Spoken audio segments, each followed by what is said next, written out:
Hello everyone. इस video में solve करेंगे सेट नंबर 6 का। ये है पार्ट नंबर 5। कंप्यूटर के रहेंगे 20 क्वेश्चन इस वीडियो में। मोस्ट इंपोर्टेंट जो क्वेश्चन है, जो लेटेस्ट पैटर्न है, जो क्वेश्चन बन सकते हैं आपके एग्जाम में, जिस लेवल के क्वेश्चन पूछे जाते हैं, वो सारे क्वेश्चन आपके कवर होंगे। इससे पहले बहुत सारे सेट हमने कवर किए थे। अभी है सेट नंबर ये 6 का पार्ट नंबर 5। इसके भी दोस्तों हमने 4 पार्ट कवर किए हैं। 30 क्वेश्चन पहले पार्ट में मैथ, फिर सेकंड पार्ट में 31 टू 60 तक रीजनिंग कवर किया था। थर्ड पार्ट में 61 टू 1005 तक हमने इंग्लिश लैंग्वेज कवर की थी, और 106 टू 130 तक जनरल अवेयरनेस के क्वेश्चन कवर किए थे।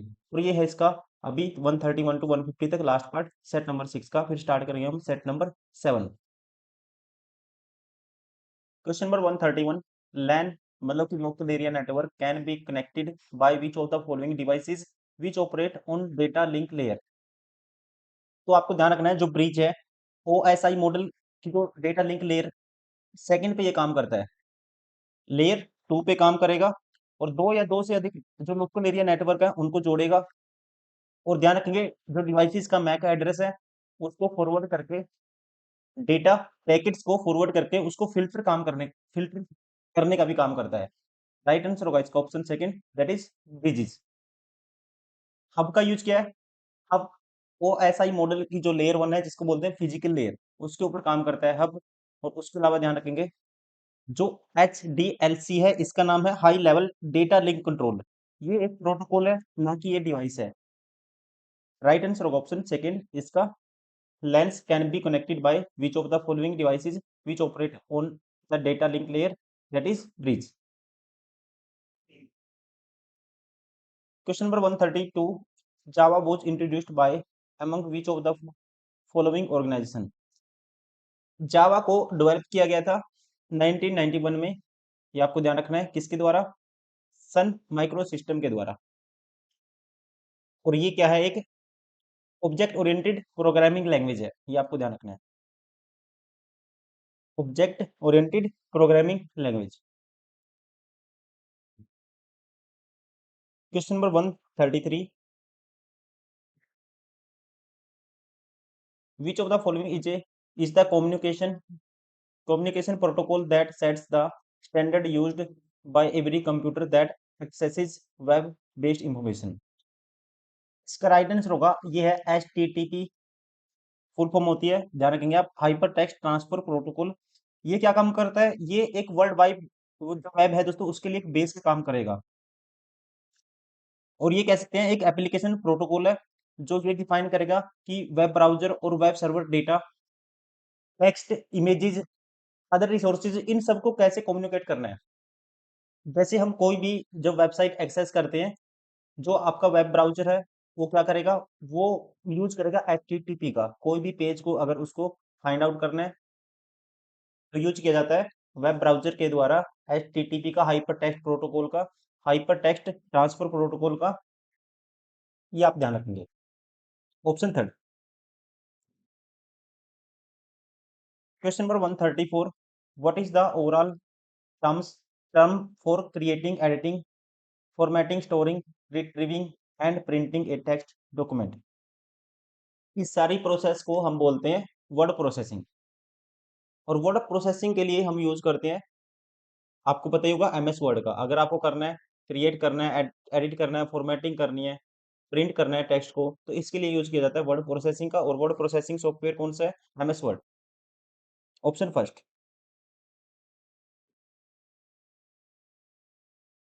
Question number 135। What is the computer program called which translates one program instruction at a time into machine language. इसे बोलेंगे इंटरप्रीटर। इंटरप्रीटर इसको बोलेंगे। An interpreter is a computer program which translates one program instruction at a time into machine language। ठीक है, ध्यान रखेंगे, interpreter क्या है? कंप्यूटर प्रोग्राम है, जो प्रोग्रामिंग लैंग्वेज को, या उसमें जो भी डायरेक्शन लिखी गई है, उन सभी को एग्जीक्यूट करता है, और एक टाइम में एक प्रोग्राम को कन्वर्ट कर देगा मशीन लैंग्वेज में, उसका ट्रांसलेट कर देगा, दैट इज इंटरप्रेटर। और जो कंपाइलर होता है, ये भी उससे भी क्वेश्चन पूछा जाता है, कंपाइलर का भी ध्यान रखेंगे। कंपाइलर क्या करता है? पूरे इंटायर प्रोग्राम को सीधा कन्वर्ट कर देता है मशीन लैंग्वेज में।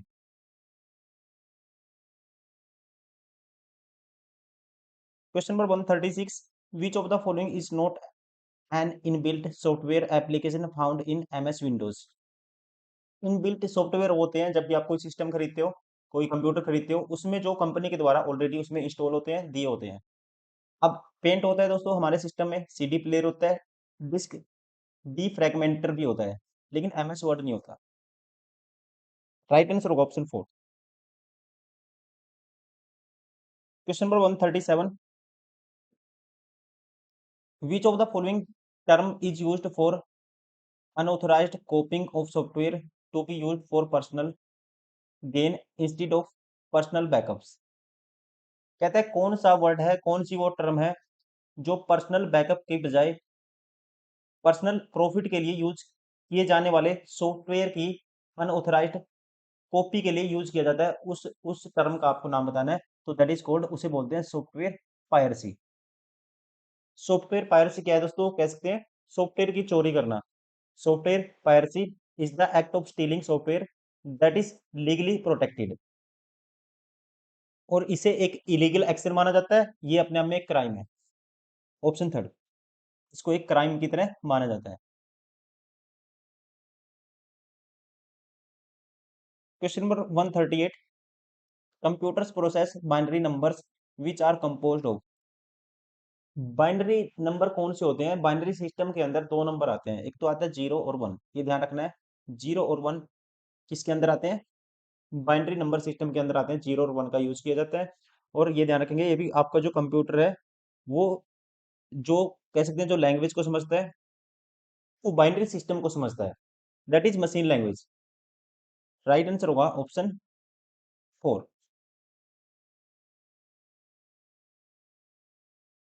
Question number 139, when was the first email sent. इसका राइट आंसर होगा, इंपॉर्टेंट क्वेश्चन है, ये क्वेश्चन पूछा जाता है ईमेल से। पहला ईमेल जो भेजा गया था दोस्तों, ये भेजा गया था 1971 में। पूछेगा किसके द्वारा, तो आपको याद रखना है रे टॉमलिंसन के द्वारा इसको भेजा गया था।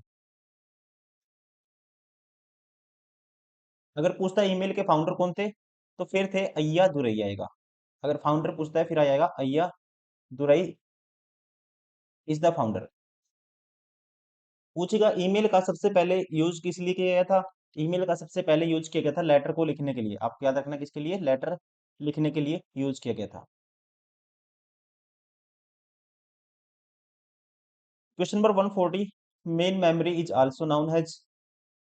मेन मेमोरी वो होती है जिसका यूज करता है CPU इमीडिएटली। मतलब कि जैसे हम आप व्हाट्सएप यूज करते हो या कोई भी आप एप्लीकेशन चलाते हो, आपका सारा का सारा डेटा रैम से होते हुए गुजर रहा होता है दोस्तों। तो रैम क्या होगी, अपने में प्राइमरी मेमोरी होगी। तो प्राइमरी मेमोरी मतलब कि जिसका यूज करेगा CPU क्विक एक्सेस के लिए, एकदम जल्दी से एक्सेस करने के लिए CPU को जिसकी जरूरत होगी, वो अंदर ही जो स्टोर हो रही होती है। जैसे आप देखते हो आपके सिस्टम की रैम अच्छी होनी चाहिए, तभी कंप्यूटर अच्छे से चलता है। तो मतलब जो करंट में सबसे पहले एग्जीक्यूट होगी CPU, जिसका यूज करेगा, जो आप जो भी सिस्टम चलाते हो जिसका यूज मतलब कि जो भी प्रोग्राम उसमें चल रहा होता है सारा का सारा रैम में चल रहा होता है। तो रैम को ही बोला गया है यहाँ पे, जो प्राइमरी मेमोरी होती है वो होती है जिसका यूज किया जाता है CPU जो क्विक एक्सेस के लिए जिसका यूज करता है जिस मेमोरी का, that is primary memory. Right answer होगा इसका ऑप्शन सेकेंड, जैसे RAM. Question number 141,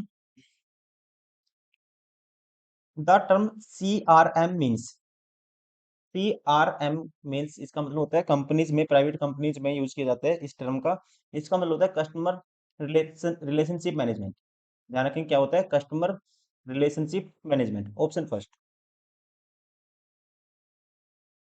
question number 142, in which year was the @ for its use in email address. जो सिंबल का सबसे पहले यूज किया गया था ईमेल एड्रेस में, ये किया गया था 1972 में। किसके द्वारा, पूछेगा पहला ईमेल किसने भेजा था, किसने सेंड किया था, रे टॉमलिंसन के द्वारा। रे टॉमलिंसन आएगा इसका भी। इन्होंने यूज किया था सिंबल का ईमेल एड्रेस के अंदर सबसे पहले 1972 में। Right answer option first.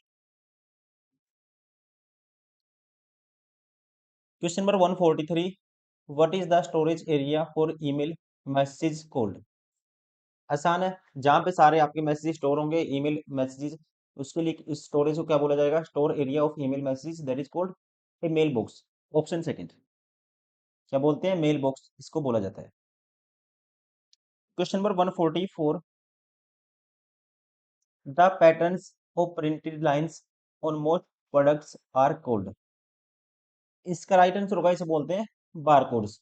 Barcode क्या है दोस्तों, हम यूज करते हैं बारकोड का एक एक कोड होता है जिसका यूज करती है, मतलब कि मशीन के द्वारा इसको यूज किया जाता है, मशीन इसको पढ़ सकती है इस कोड को, और इसमें यूज किया जाता है प्रिंटेड लाइंस का। पैरेलल लाइन बनी होती है, अलग अलग स्पेस के साथ बनी होती है, और इसका यूज किया जाता है जैसे कि बिजनेस में और ऑर्गेनाइजेशन में इसका यूज किया जाता है प्रोडक्ट को ट्रैक करने के लिए, to track the products.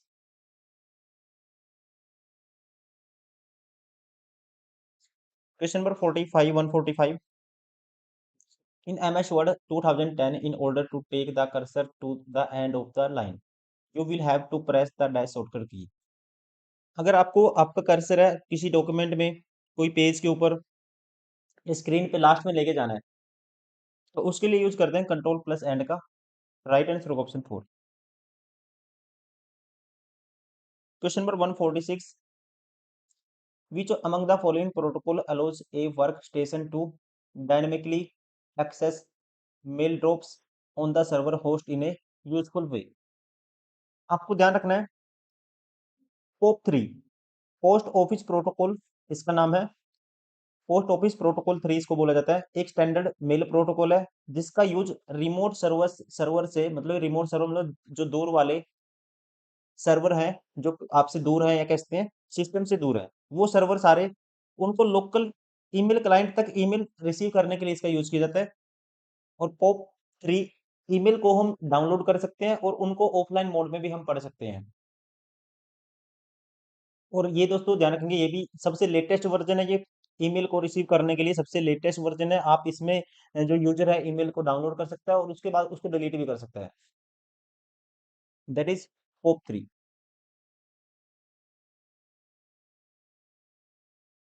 Question number 147, which among the following keyboard shortcut is used to make a chart from cell range selected in MS Excel keyboard। मतलब जो MS Excel में आपने बहुत सारे सेल बनाए हुए हैं, आप चाहते हो उनके ऊपर चार्ट बन जाए, कोई चार्ट बनाना आपको, तो आप क्या करोगे, सभी को सिलेक्ट करोगे, उसके बाद प्रेस करोगे कि F11 का। राइट आंसर होगा option second. Question number 148, on internet dash is use to change URL to IP address, URL to IP address. तो आपको ध्यान रखना है दोस्तों, domain name system, domain name इसलिए बनाया गया ताकि हमें हर वेबसाइट का अलग अलग आईपी एड्रेस याद ना करना पड़े, और ये क्या करता है, पूरे एड्रेस को आईपी एड्रेस में कन्वर्ट कर देता है। जैसे लिखा हुआ है HTTPS, ऐसे आपको पता है यूआरएल, यूआरएल ऐसे लिखा होता है www। तो आपको पूरा यूआर याद नहीं करना, आपको सिर्फ डोमेन नेम याद होना चाहिए। जैसे कि गूगल पे जाना है मुझे, google.com, google.com ये क्या हो गया, ये डोमेन हो गया, ये .com क्या है, डोमेन है।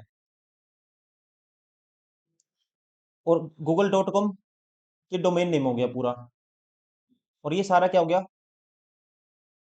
यहाँ पे ये हो गया यूआरएल। आपको पूरा यूआर याद नहीं करना, आपको सिर्फ क्या पता होना चाहिए, जैसे कि हर गवर्नमेंट वेबसाइट पे जाना, आपको एजुकेशन वाली वेबसाइट पे जाना है तो आपको डोमेन याद होना चाहिए edu, सॉरी एजुकेशन पे जाना है तो .edu लगाओगे आप, गवर्नमेंट वाली वेबसाइट पे जाना है gov लगाते हैं हम, कहीं पे भी जाना है, मान लो कमर्शियल पर्पज के लिए कोई काम करना है तो .com हम लगाते हैं। आपको पता होना चाहिए कि सेक्टर में आपको जाना है, सिर्फ .com उसके साथ लगा देंगे, डोमेन नेम बन जाएगा, और ये आईपी एड्रेस को अपने आप में कन्वर्ट कर देगा, इस पूरे एड्रेस को कन्वर्ट कर देगा ये आईपी एड्रेस में। आपको यूआरएल कंप्लीट याद करने की जरूरत नहीं है हर वेबसाइट का। तो कह सकते हैं it is use to convert domain name into IP address, domain name into IP address, that is domain name system, option third.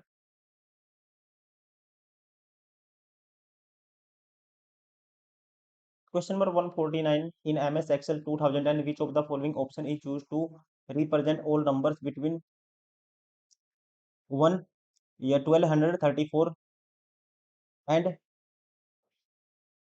5555 in green, 1234 and 5555। इनके बीच में सभी नंबर को आपको रिप्रेजेंट करना है। 1234 से लेके 5555, तो आप किस ऑप्शन का यूज करते हैं? तो इसके लिए यूज करते हैं हम, आपको ध्यान रखना है, राइट साइड में कंडीशनल फॉर्मेटिंग का यूज करते हैं। कंडीशनल फॉर्मेटिंग आता है होम टैब के अंदर, एक स्टाइल की तरह होता है। मान लो इनको कलरफुल करना है, आपको रिप्रेजेंट करना है, मतलब कि कलरफुल करना है इनको, तो उसके लिए यूज कर लें हम कंडीशनल फॉर्मेटिंग का यूज करेंगे, जिससे आप उसको कलर दे सकते हो, येलो कलर, ग्रीन कलर, इस तरह से आप यूज कर सकते हो, कोई भी कलर आप दे सकते हो।